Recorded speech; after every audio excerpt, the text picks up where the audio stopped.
dapat amindahan ng Kongreso gawa ng batas ang tungkol sa mga reservists, gawa ng batas para sila ay magiging regular employee ng ating gobyerno. Yan, tulad yan, may kapgo.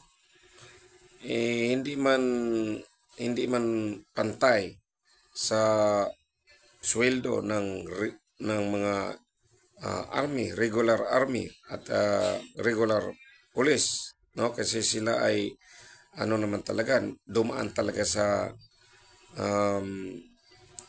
training at saka sa documentation, no? Complete.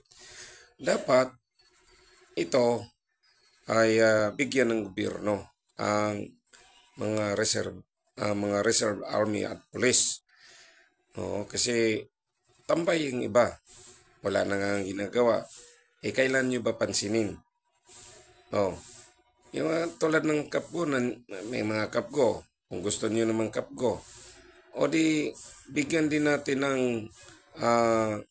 kaukulang pangalan ng grupo ng mga reserve. At yun, para sila ay mag-lead o mananatiling kasapi ng mga kapgo. Di ba? So, mga kapgo nga dyan isang linggo lang training tapos na. Nandyan na. Samantalang yung mga reservists, mga reserve army police, 4 years course yan. Yung iba dyan, mga 2 years course, 4 years course. Yung iba dyan, advanced training ROTC in ROTC. Graduate CET. High school. 72 units. Tapos, hindi nyo napapansin. Ano? Gawin nyo ng, napasa sa SACE examination.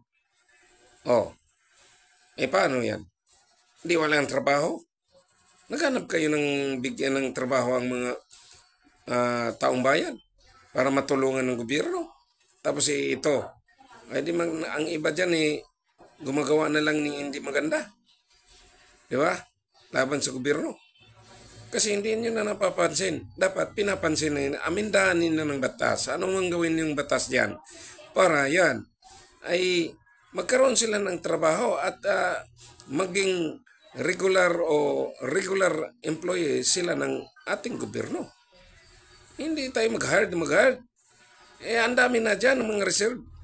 Buti pa nga mga reserve kaya tingnan mo kahit ng mga may edad yan, hindi na atras labanan yan. Kasi mga pangilan na yan yung mga bata, bagong graduate. Ang iba nga dyan, pag inasahin sa Bataan, inasahin sa Mindanao, ayun, sakit-sakita na. May lagnat daw. Hindi na mag-report. Di ba? Kasi, duwag yan. Yan sa brief yan. Pagka gera na. Di ba? Kaya, dapat pansinin nyo. Yun lang po. Maraming salamat.